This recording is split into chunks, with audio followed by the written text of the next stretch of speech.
Buenas tardes con todos. El día de hoy vamos a conversar un poco sobre tópicos quirúrgicos en el serums. Realmente en sus serums no van a hacer mucha cirugía, no van a suturar mucho, no van a hacer una cirugía grande de ninguna manera, pero sí hay cosas básicas que tienen que saber para poder afrontar las pocas cosas que les van a llegar, que van a tener que atender en sus serums. Dentro de estos tópicos, los dos más importantes que vamos a ver es las suturas, porque sí les van a llegar algunos pacientes con cortes, en especial en las fiestas de los sitios a donde van a ir, que generalmente llegan ahí sí con cortes en diferentes partes del cuerpo, y pacientes politraumatizados en el caso de sitios de acceso difícil, ¿no? Que generalmente son politraumatizados por accidente de tránsito. Entonces, para empezar esta clase hay que empezar siempre por lo básico, ¿no? Que es la sutura, ¿no? Que es el acto en realidad básico de toda cirugía. Y bueno, es la maniobra quirúrgica que tiene como objetivo unir tejidos seccionados, así como también ligar vasos sanguíneos sangrantes. Tenemos diferentes tipos de suturas que es necesario conocer para poder elegir la mejor en el momento en el que estemos, ¿no? En sus serums no van a tener una gama grande de suturas para elegir, pero sí es necesario saber qué sutura es la mejor para cada situación.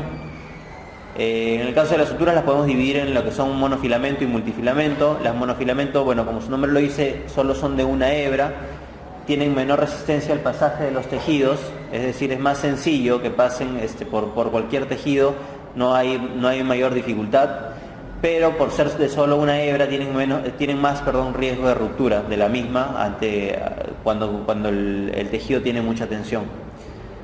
Y tenemos las multifilamento, que son varios filamentos trenzados entre ellos, y esto le genera o le confiere mayor fuerza tensil a la sutura y por lo tanto menor riesgo de ruptura. La ventaja del monofilamento es que tiene menos riesgo de infección, mientras que el multifilamento entre las hebras pueden coleccionarse, puede llevar al crecimiento bacteriano y por lo tanto hay mayor riesgo de infección. En cuanto a lo que es material de sutura, tenemos lo que son absorbibles y no absorbibles. Dentro de ellos tenemos una serie de suturas. En las absorbibles tenemos los animales de origen animal y de origen sintético, y las no absorbibles animal, vegetal, sintético y mineral. Bueno, las absorbibles de origen animal, en realidad esto es lo que más van a tener en sus serums, ¿no? Van a tener, en el caso de absorbibles, van a tener catgut. Generalmente en casi todos los centros de salud, los puestos de salud, se encuentra o se puede encontrar un catgut crómico, así como una seda. Entonces es importante que lo sepan usar, ¿no? y saber cuándo usarlo. Bueno, está obtenido de intestino de bovinos, tiene una gran flexibilidad, incluso se usa no solo como sutura, sino también se usa a veces para separar tejidos, ya en el caso de cirugías más grandes, por la gran flexibilidad que tiene esta una vez que se le moja, ¿no? Cuando está húmedo tiene una gran flexibilidad, y nuevamente cuando está húmedo tiene un suave deslizamiento a través de los tejidos, ¿no? Siempre es importante que el catgut se mantenga húmedo, porque si el catgut se seca se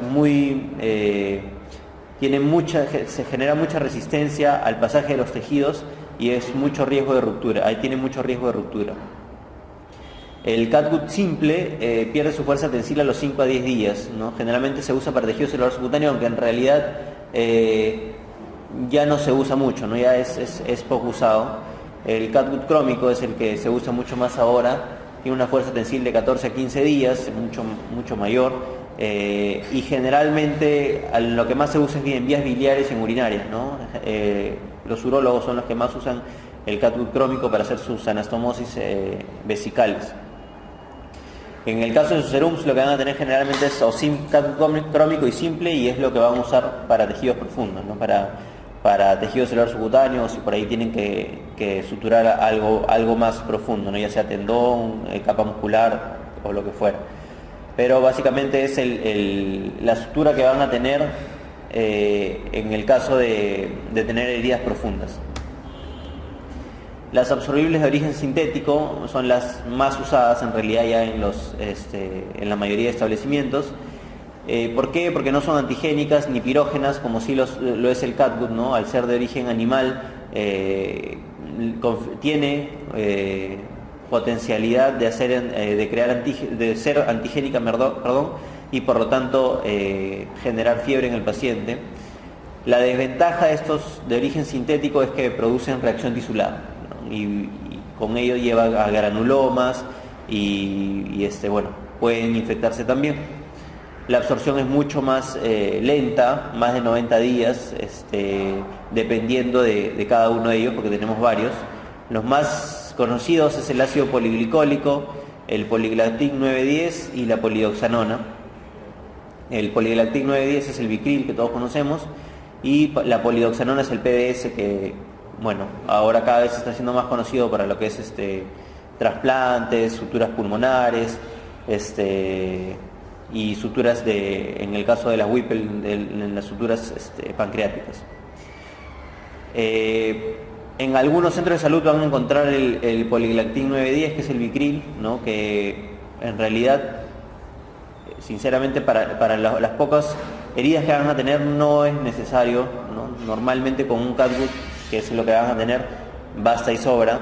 Pero lo bueno del Vicril es que tiene mucho más fuerza tensil, o mayor tiempo de fuerza tensil, y su absorción es en más de 90 días, por lo tanto hay menor posibilidad de que genere una dehiscencia de la herida, ¿no?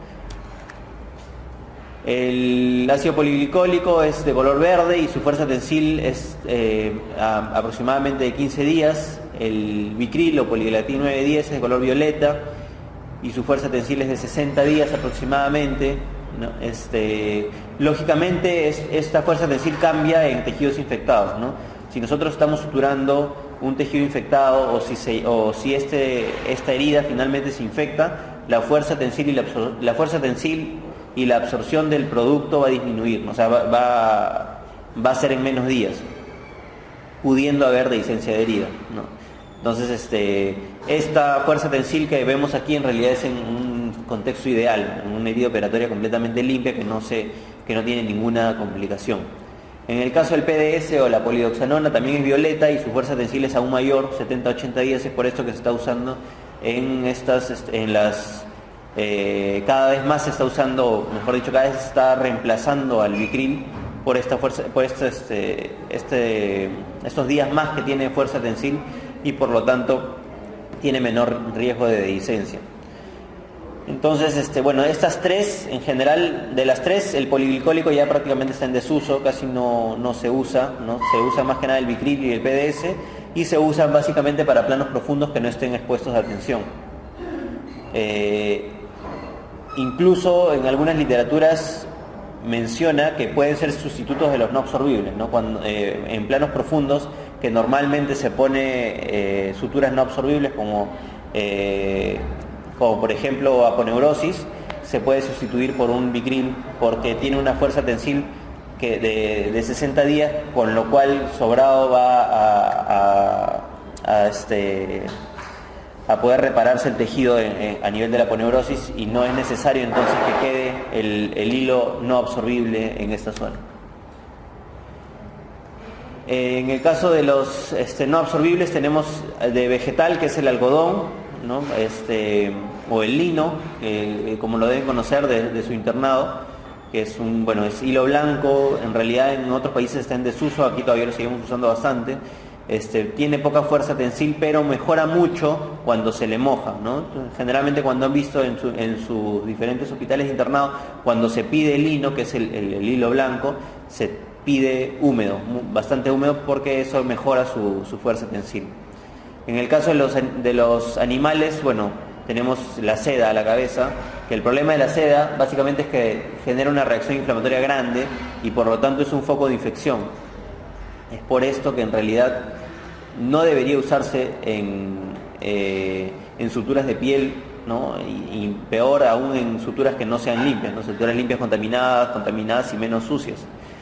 El problema es que, salvo en algunos puestos de salud, lo que van a tener para piel es seda, ¿no? Así que con eso van a tener que suturar, y por lo tanto es importante que esta herida la limpien muy bien, ¿no? O sea, normalmente las heridas que tienen van a ser heridas sucias porque no son heridas quirúrgicas, sino son heridas que generalmente son por cortes con objetos contaminados, y por lo tanto es muy importante que si van a suturar una herida porque está en cara o porque es muy grande y quieren por lo menos afrontar un poco, hagan una limpieza profusa y la vayan limpiando cada cierto tiempo, no la dejen pasar y que se vaya el paciente a su casa, porque eso va a regresar infectado de todas maneras. Peor aún teniendo la seda como única opción para suturar la piel.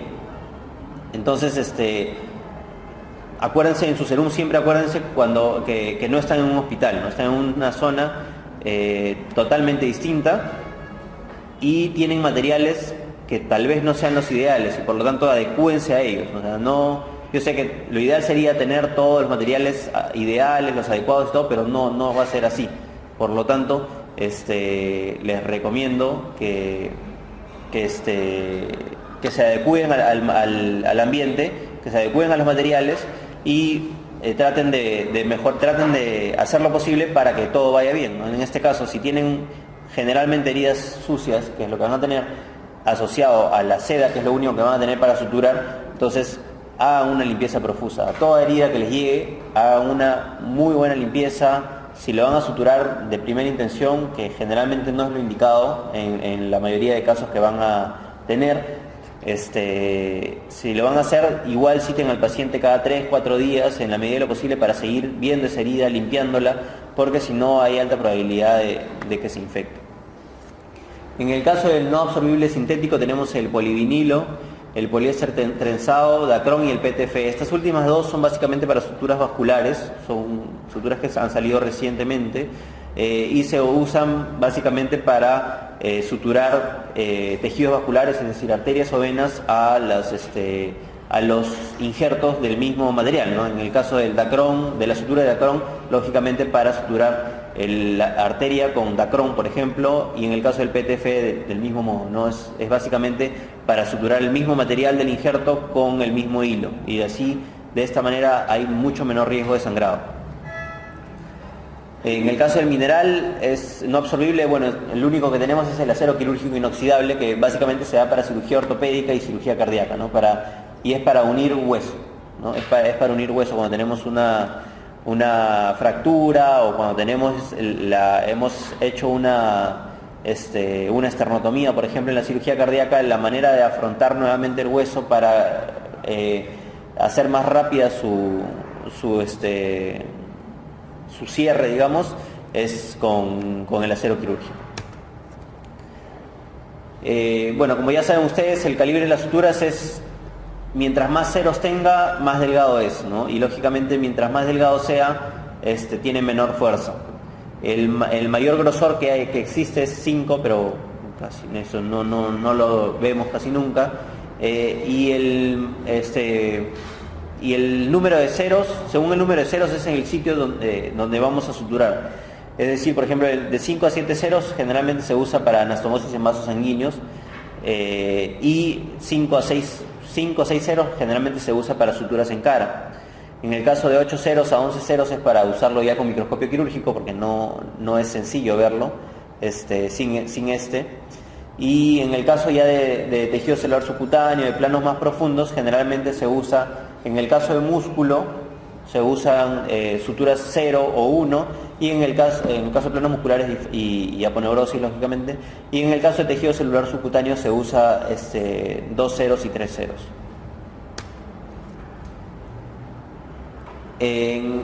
Bueno, para darle un poco de sentido a esto, o mejor dicho, de utilidad a esto, cuando tengan que suturar tejido adiposo, con un catgut simple basta y sobra, ¿no? Porque como sabemos, el tejido adiposo no va a cerrar la herida, en realidad herméticamente la herida. Lo único que queremos es afrontarla un poco, no afrontar los bordes, nada más para que la cicatrización sea un poco más rápida. Es decir, queremos ayudar a la cicatrización, más no queremos darle un cierre hermético. En el caso de la mucosa urinaria y biliar, sí tenemos que tener un cierre más hermético por más tiempo, que tenga mayor tiempo de fuerza tensil, este hilo, porque si no nos puede hacer una fístula, ¿no? Una dehiscencia y finalmente una fístula. Y por lo tanto en estos casos se usa el catgut crómico. Igual que en la mucosa digestiva se usa el catgut crómico o el Vicryl, ¿no? Que es lo que más se usa en realidad ahora, el Vicryl. Y en el peritoneo básicamente lo que se usa es el Vicryl, ¿no? Ya el catgut crómico es casi nunca se usa, ¿no? Para el caso del peritoneo, cuando debe ser cerrado, ¿no? Porque generalmente no se cierra el peritoneo. En el caso de las suturas no absorbibles, también para darle utilidad, la aproximación de piel se da generalmente con nylon, ¿no? Es lo más usado, lo más indicado debería ser con nylon. Como dijimos, en el caso de la cara se debe usar nylon muy delgados, 5 ceros, 6 ceros, para así disminuir la cicatriz, ¿no? Del paciente y por lo tanto conferirle o darle a nuestra herida un poquito más de estética. También se puede usar el polipropileno, que normalmente no se usa porque es muchísimo más caro.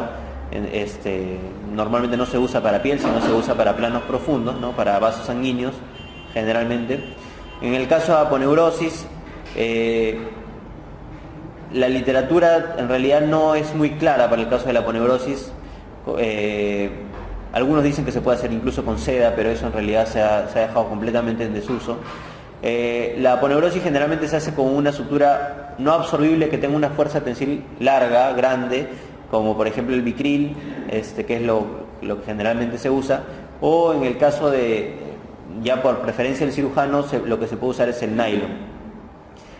Hay diferentes estudios, no hay ninguno con una conclusión sólida y con una evidencia robusta, pero la tendencia es a que lo mejor es usar el nylon multiempaque para el caso de la aponeurosis, ¿no? Porque tiene mayor fuerza tensil, menor riesgo de visceración, menor riesgo de ventración. Entonces ha desplazado un poco lo que es las suturas no absorbibles, en este caso el Vicryl, para lo que es aponeurosis. En los vasos arteriales y venosos, a la cabeza el polipropileno, y ahora estos últimos materiales que han salido, que es el Dacron y el PTFE. Tejido óseo siempre acero quirúrgico y los tendones con poliéster trenzado. En el caso de tendones, que también pueden tener esto en el serums, se puede hacer, lo pueden suturar con catgut crómico. No es lo ideal, pero se puede. Si es que hay mucha tensión, el catgut crómico no va a aguantar esa tensión, entonces incluso lo pueden hacer con seda, aunque lógicamente no es lo indicado. Es básicamente para que sepan qué pueden usar en el serums. Lo ideal es el poliéster trenzado, no lo vamos a tener en el serums de ninguna manera. Si es que no hay mucha tensión para el afronte de los tendones y lo van a hacer en su puesto, entonces usen el catgut crómico. No hay ningún problema, va a afrontar adecuadamente los tendones.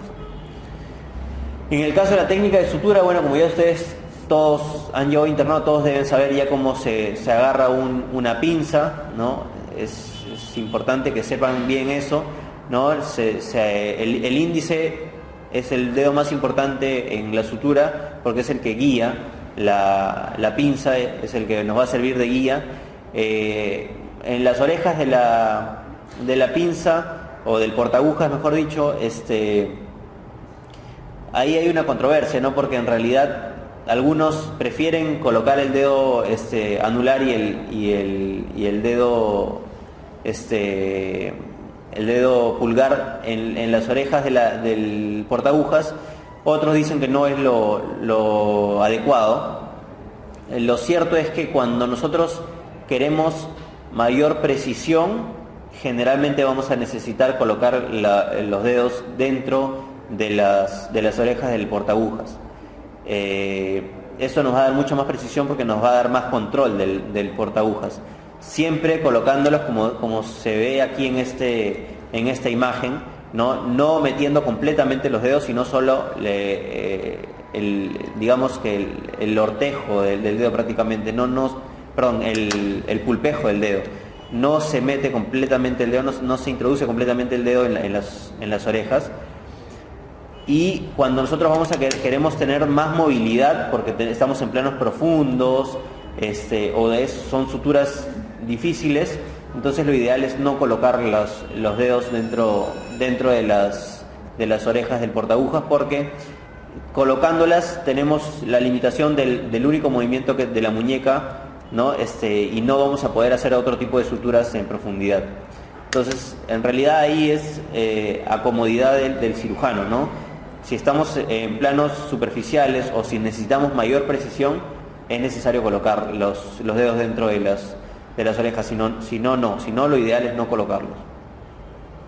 Entonces, la aguja siempre debe estar al ras del portaagujas, como pueden ver acá. Siempre debe estar al ras, no a la mitad, no a la parte proximal, sino siempre al ras.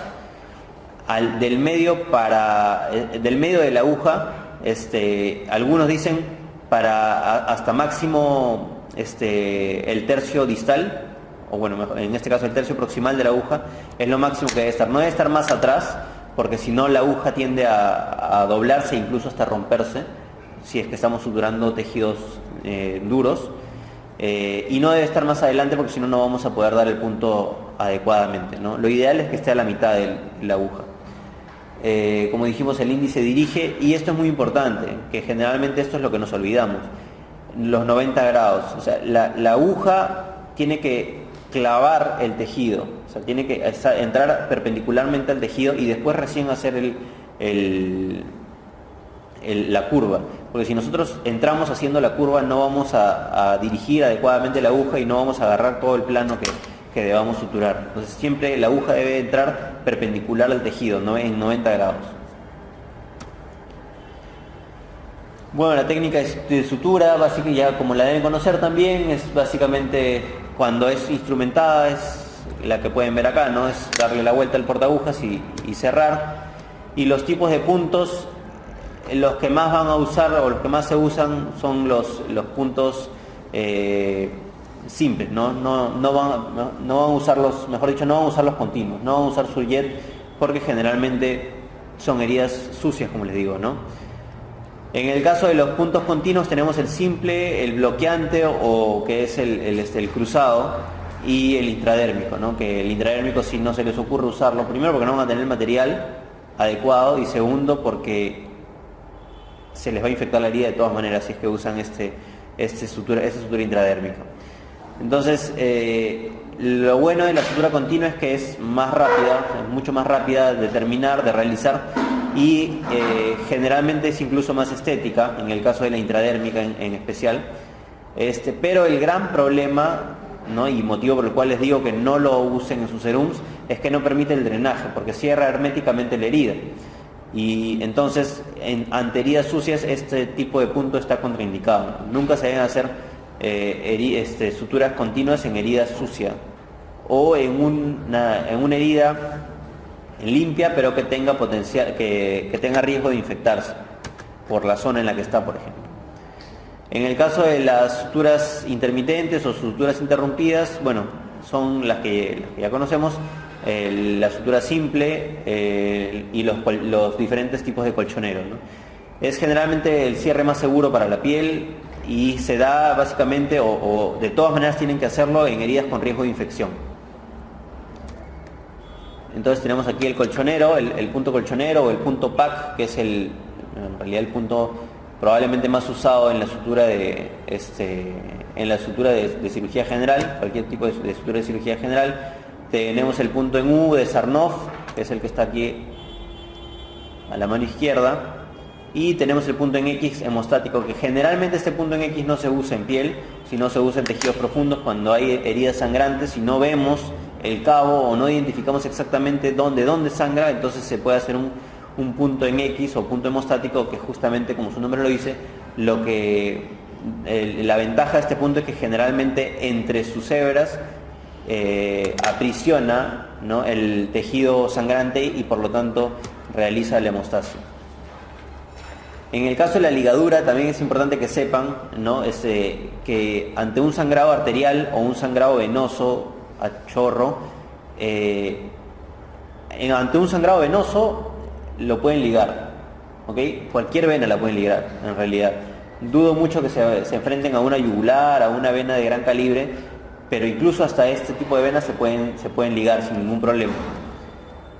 Las venas que generalmente o las que con mayor probabilidad ustedes a las que van a enfrentarse, son las venas de miembros inferiores, venas de miembros superiores, que es donde más cortes van a ver en sus serums.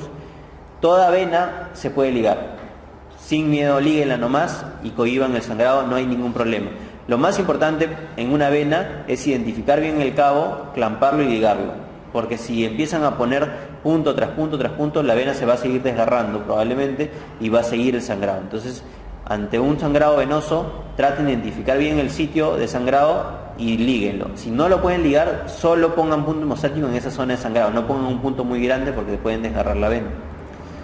En el caso de las arterias, ahí sí es un poco más complicado porque hay algunas arterias que no van a poder ligar, lógicamente. Ante un sangrado en arteria radial, en arteria cubital muy distal, si están a horas de un hospital, líguelo nomás, no hay problema. O sea, un paciente puede vivir sin su radial, sin su cubital, lógicamente no sin las dos, pero sí sin una de las dos. No hay ningún problema. Identifiquen bien el cabo proximal y el cabo distal. Nunca se olviden del cabo distal porque por la colateralidad del cabo distal va a seguir sangrando. Y si está en un sitio alejado, liguen nomás la radial o liguen nomás la cubital, una de ellas, no se olviden, no las dos de ninguna manera. No va a haber ningún problema. Y la técnica de ligaduras, como ya ustedes la deben conocer, básicamente es ya sea con una pinza de mosquito, una pinza de codo, una pinza curva por debajo de la sutura, y pasan el hilo, ¿no? O si no, clampan y por detrás de este clamp o de esta pinza realizan la ligadura. Bueno, básicamente esta ligadura es para cerrar estructuras y evitar las fugas, generalmente sanguíneas, aunque no siempre es sangre nomás. Y bueno, esto también es importante que sepan que los tipos de nudos. Siempre la recomendación, como ya ustedes deben saber, es hagan el nudo con el que más cómodos se sientan. Hagan el nudo que más dominen, porque en realidad el mejor nudo, el nudo que mejor les salga, es el que deben usar. Al final todos los nudos son prácticamente iguales, salvo algunas salvedades en donde tienes que hacer doble nudo o cosas muy puntuales, que lógicamente no las van a ver en serums. En el serum simplemente hagan el nudo que más les acomode. Hay diferentes tipos de nudos, con una sola mano, a dos manos, con instrumental quirúrgico, bueno, diferentes tipos de nudos, usen el que más se les acomode, no hay ningún problema. En el caso del retiro de puntos, esto sí es importante básicamente para la parte estética y en el caso de la seda, que es lo que van a usar para evitar infecciones, ¿no? En el cuero cabelludo, de 7 a 10 días se debe retirar el punto, ¿no? Generalmente los neurocirujanos lo que hacen es lo retiran a los 10 días, sea seda, grapa o nylon, ¿no? Generalmente se retira a los 10 días en el cuero cabelludo. En el caso de cara y cuello, que generalmente, como les dije ya, se utilizan hilos más delgados, 5 a 6 ceros, el retiro de puntos debe ser a los 5 días, para evitar, como ya les mencioné, las grandes cicatrices, ¿no? Mejorar la cicatrización. Y en el caso de todo lo demás, o sea, tórax, abdomen, espalda, extremidades, es lo que ya conocemos, pues, ¿no? Entre 7, 12 días más o menos, según lo que ustedes vayan viendo la herida, se puede retirar. Es ya lo que manejamos en cirugía general, en la mayoría de casos que nosotros conocemos. Y bueno, el retiro de puntos en el caso de las grapas es con un sacagrapas. No van a tener esto en serums, así que no es necesario que lo conozcan, aunque me imagino que en el internado ya lo habrán visto.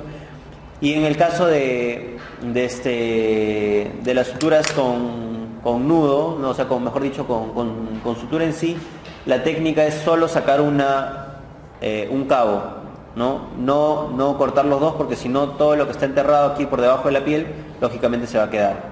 Y eso es hay riesgo de infección si es que esto se queda dentro, ¿okay? Entonces se corta un cabo nada más y se jala del otro para poder retirar la totalidad del nudo, la totalidad del hilo, perdón.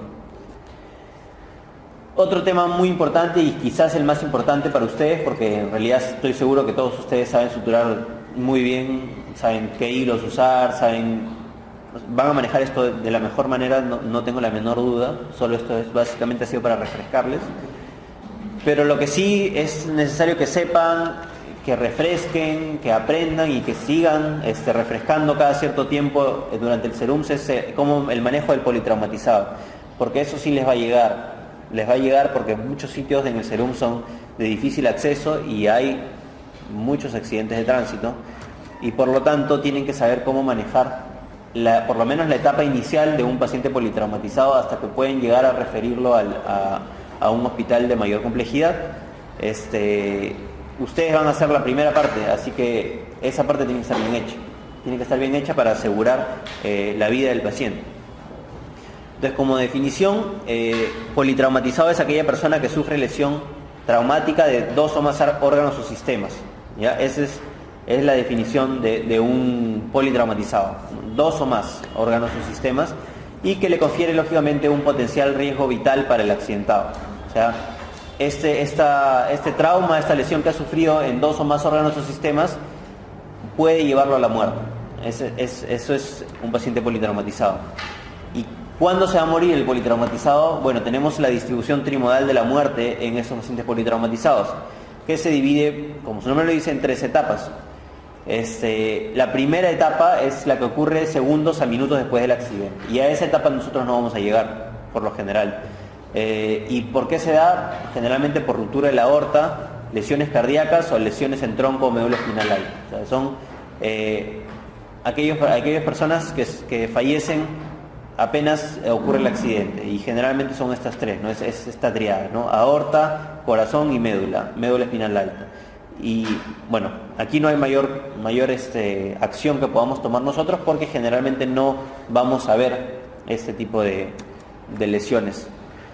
En lo que es la segunda etapa se da en minutos a horas, y esto generalmente se da por hematoma subdural o epidural, ruptura de vaso, fractura de pelvis y hemoneumotórax. Y es en estos pacientes en los que más tenemos que actuar nosotros, porque es en estos pacientes en los que nosotros sí los vamos a atender, los vamos a llegar a llevar incluso a un centro hospitalario, y tenemos que darles la mejor atención posible para poder disminuir el riesgo de muerte, ¿no? La tercera etapa se da de días a semanas después, y generalmente es por sepsis. Es la mayor causa de muerte ya después de semanas, y lógicamente por falla orgánica múltiple. Entonces, lo más importante es saber manejar la segunda etapa, que es lo que vamos a ver a continuación. Entonces, en todo paciente que tengamos nosotros politraumatizado, tenemos que seguir el manejo según la ATLS, ¿ok? Que es en realidad la entidad que mayor autoridad tiene para hablar de trauma, ¿no? Y es la entidad que hace las guías son las guías que nosotros debemos usar para atender a cualquier paciente politraumatizado. La primera parte es, bueno, tenemos lo bueno de estas guías, y lo que han hecho que sobresalgan estas guías sobre cualquier otro tipo de manejo, es que son guías secuenciales. O sea, son puntos bien establecidos que se deben realizar para disminuir el riesgo de muerte del paciente politraumatizado. Y los puntos que se deben seguir estrictamente son: el primero es la preparación, posteriormente el triaje, revisión primaria, reanimación, los exámenes auxiliares de la revisión primaria, revisión secundaria, los exámenes auxiliares de la revisión secundaria, reevaluación y monitoreo continuo del paciente politraumatizado, y finalmente los cuidados definitivos previos al alta. Entonces, todo esto es el manejo que se le debe dar a un paciente politraumatizado. Probablemente nosotros lleguemos en nuestros SERUMS hasta la etapa de reanimación, ¿ok? O sea, vamos a prepararnos para llegar que el paciente politraumatizado llegue, porque generalmente avisan antes de que llegue un politraumatizado o que lleguen varios pacientes politraumatizados. Vamos a hacer triaje, que vamos a ver en unos momentos cómo vamos a hacer ese triaje. Revisión primaria, que es el ABC que todos conocemos, y la reanimación para que el paciente pueda llegar finalmente al hospital. Hasta ese punto nosotros vamos a llegar en nuestros SERUMS, porque auxiliares y todo lo demás, eso ya se va a hacer en un ambiente hospitalario, ya en un paciente un poco más estable. Entonces, para la preparación, tenemos una preparación prehospitalaria y una preparación intrahospitalaria. En la prehospitalaria lo que tenemos que hacer nosotros es la notificación al hospital de traslado. Es decir, ya estamos nosotros en la zona del accidente, por ejemplo, y tenemos que notificar al hospital al que vamos a trasladar al paciente qué tipo de paciente estamos llevando o qué tipos de pacientes estamos llevando y qué van a necesitar probablemente con estos pacientes que vamos a llevar. Tenemos que evaluar una evaluación inicial del paciente, mantener la vía aérea de este paciente, control de hemorragias externas y shock, ¿no? Vamos a aplicar presión externa en las zonas de hemorragia, vamos a colocar vías si es que fuera posible colocarlas para iniciar el manejo del shock. Vamos a hacer una inmovilización adecuada, básicamente en la parte de la zona cervical y de las zonas de fracturas, y vamos a realizar el traslado del paciente. En el caso de la intrahospitalaria, bueno, es la preparación del equipo, del material, personal, y ya lo demás ya generalmente es en el ambiente hospitalario, que es la presencia de rayos X, laboratorio y las precauciones universales, que son las precauciones de bioseguridad. En el caso del triaje, esto es muy importante porque hay que saber diferenciar qué tipo de triaje vamos a hacer nosotros en los diferentes casos que vamos a tener. Si es que tenemos múltiples lesionados, pero sí somos capaces de atenderlos a todos, entonces lógicamente primero vamos a atender a los que tienen lesiones que ponen en riesgo la vida, es decir, a los pacientes con mayor riesgo. Pero si tenemos accidentes masivos en donde ya sobrepasa nuestra capacidad resolutiva, sabemos que no vamos a poder atenderlos a todos, entonces tenemos que atender primero a los que tienen más probabilidad de sobrevivir, ¿ok? Que van a darnos menor consumo de tiempo, menor consumo de material, personal y equipo. Entonces, los que tienen más chance, a esos los atendemos. A los que tienen lesiones que comprometan su vida y que probablemente no podamos salvarlos, entonces ya no se les atiende. Eso es en caso de accidentes masivos. Generalmente lo que vamos a tener nosotros son múltiples lesionados, así lo vamos a poder atender a todos en nuestros serums. Rara vez van a llegar accidentes masivos al puesto de salud porque saben que no se va a poder manejar. Generalmente los llevan ya a sitios de mayor capacidad resolutiva. Y bueno, el triaje, como ya sabemos, es el método de selección y clasificación de pacientes basado en sus requerimientos terapéuticos y los recursos disponibles. Entonces, la revisión primaria es lo que todos nosotros ya sabemos y hemos estudiado muchas veces, y que es el ABCD, ¿no? de la ATLS, que como también ya deben saber ustedes, porque están frescos y recién han salido del internado, ahora ha cambiado, ¿no? Ya no es ABCD, sino es CAB, ¿no? Ahora lo más importante es mantener la circulación con compresiones. En el caso del A, es la vía aérea que todos conocemos. Lo primero que tenemos que hacer es la inspección en busca de cuerpos extraños que no nos permitan tener una vía aérea segura o una vía aérea permeable. Tenemos que evaluar por posibles fracturas faciales que nos inhabiliten o que no nos den una vía aérea segura, lesiones o fracturas mandibulares y lesiones de tráquea también. Es necesario hacer maniobras para permeabilizar la vía aérea, ¿ok? Sabemos que la lengua va a ir hacia atrás si es que un paciente está inconsciente, entonces por lo tanto tenemos que extender el cuello moderadamente para no causar tampoco ninguna lesión cervical, para poder tener una vía aérea permeable. En los signos de obstrucción de la vía aérea que tenemos que observar e identificar rápidamente para, si es que es necesario, asegurar la vía aérea, son agitación, alteración de la conciencia, retracciones y respiración ruidosa. Entonces, ¿quiénes son los pacientes que requieren vía aérea definitiva?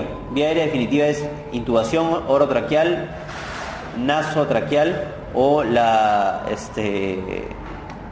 traqueostomía.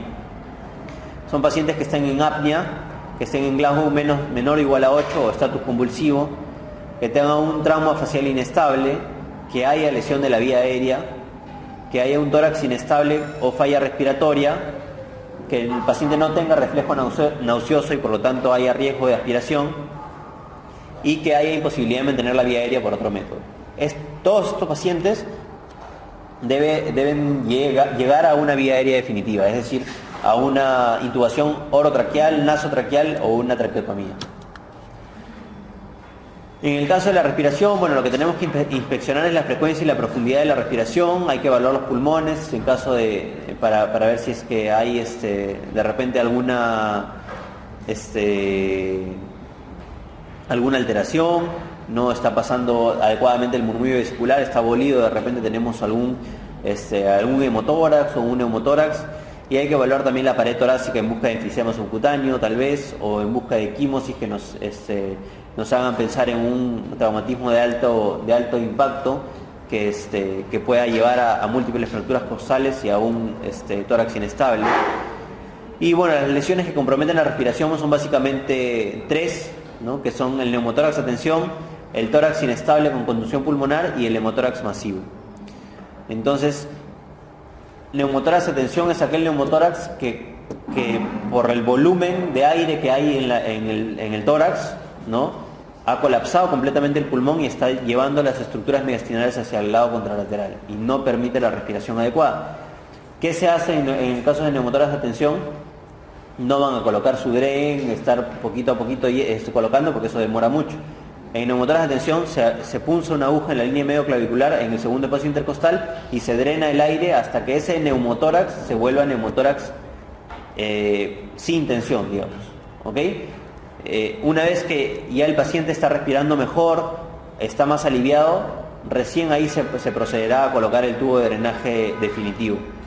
Si el paciente tiene neumotórax de tensión, no intenten colocar el tubo de drenaje de tórax. Sé que algunos pueden haberlo colocado ya de repente en su internado, pero ninguno, estoy seguro, que tiene la habilidad para colocarlo tan rápido. Incluso cirujanos de tórax que colocan muy rápido el tubo de drenaje torácico no recomiendan colocarlo de primera intención, porque igual nos demoramos. En cambio, con una aguja simplemente se identifica la línea medio clavicular, segundo espacio intercostal, se punza y se acabó. No hay nada más que hacer, es súper rápido y se alivia el neumotórax a tensión. Ya posteriormente se puede proceder a colocar el tubo de drenaje torácico. En el caso del hemotórax, bueno, primero hay que definir cuándo es hemotórax masivo, y es cuando tenemos más de 1500 mililitros de sangrado a chorro, ¿no? Es decir, se coloca el tubo de drenaje torácico e inmediatamente salen 1500 mililitros de sangrado. Eso es un hemotórax masivo. Entonces, y eso es quirúrgico, tiene que entrar a la sala de operaciones. En el caso de la circulación, el objetivo aquí es evitar el shock, ¿ok? Es lo más importante. ¿Por qué? Porque la hemorragia es la causa de muerte más prevenible, ¿ok? Es sobre lo que nosotros podemos actuar en cualquier circunstancia, en el puesto de salud, en el centro, en cualquier sitio podemos actuar nosotros contra la hemorragia. ¿Por qué? Porque lo que tenemos que hacer inmediatamente es colocarle 2 vías al paciente, en unas vías gruesas, nada de vías 20, 22, no, se colocan vías gruesas, ¿ok? 14 o 16 en zonas generalmente antecubital, y se le pasa volumen a chorro. ¿Cuánto volumen? Lo que indican las guías es que se pasa 2 litros de volumen al paciente, sin estar pensando que cuánto debe haber perdido. Se le pasan, paciente en shock, se le pasan 2 litros de volumen inmediatamente para revertir el shock, ¿ok? Y mayor aún, con mayor razón si estamos en zonas alejadas, que no tenemos mayores exámenes de laboratorio, simplemente tenemos que salvar la vida del paciente para poder trasladarlo. En el caso del paciente politraumatizado con hipotensión, esto es igual a hipovolemia hasta demostrar lo contrario, ¿ok? No estén pensando que qué más puede ser, por qué estará hipotenso. No, hipotensión más politrauma es igual a hipovolemia, hasta que se demuestre lo contrario, y por lo tanto pasen el volumen.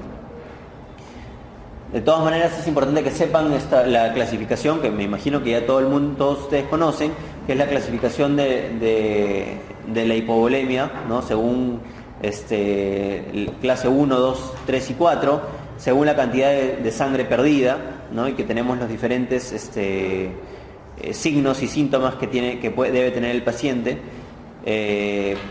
Bueno, es importante que lo sepan, pero básicamente esta clasificación es para ambiente hospitalario, porque en sus serum no van a tener sangre, ¿ok? Entonces, Así el paciente haya perdido lo que haya perdido y esté en la clase que esté, lo que van a pasar ustedes es cloruro de sodio, ¿no? Al 9 por 1000, y hay que pasarle 2 litros de cloruro de sodio a todo paciente politraumatizado y chocado. ¿Ok? No es lo ideal, el cloruro de sodio no es lo ideal definitivamente, pero es lo que vamos a tener y es lo que hay que usar para salvar la vida del paciente.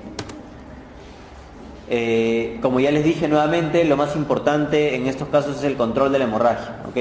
Si generalmente, si es que hay una hemorragia y el paciente está sangrando del vaso, del hígado, lógicamente no vamos a poder hacer mucho más que estabilizarlo y trasladarlo.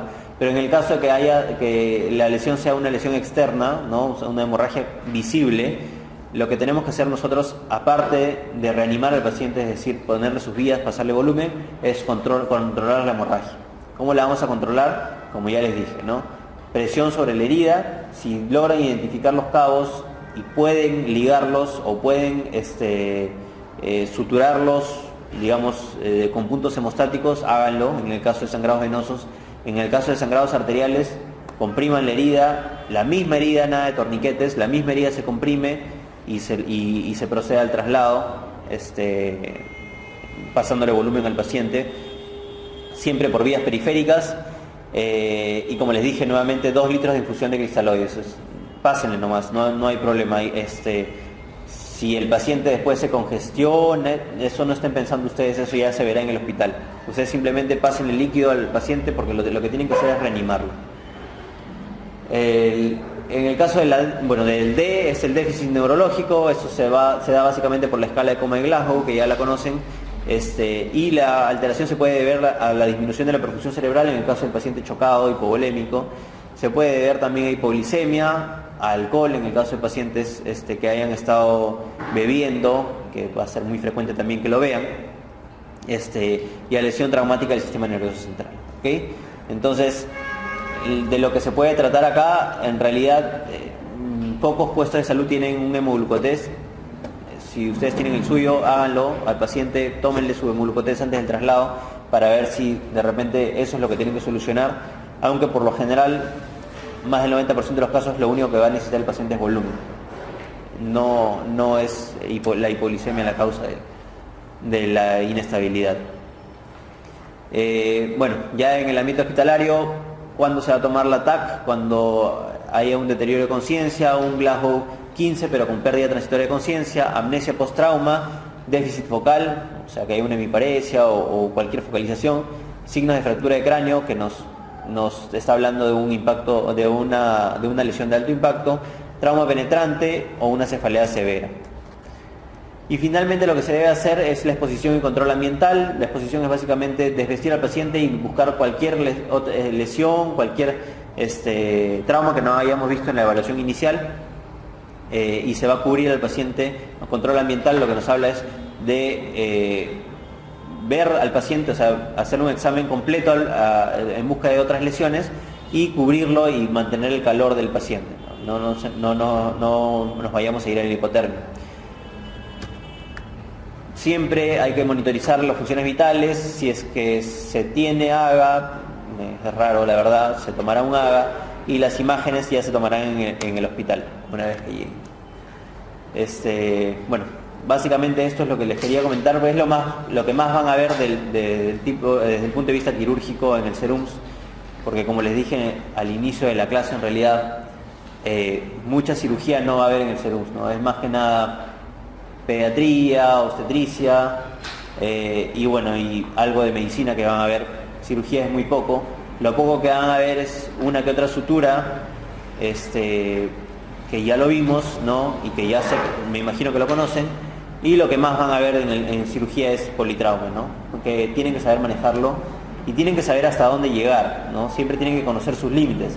No los suyos, en realidad, porque estoy seguro que cualquiera de ustedes puede manejar un politrauma hasta el final, ¿no? Y sacar al paciente sin problemas, pero sí los límites de la institución, del centro de salud donde están, ¿ok?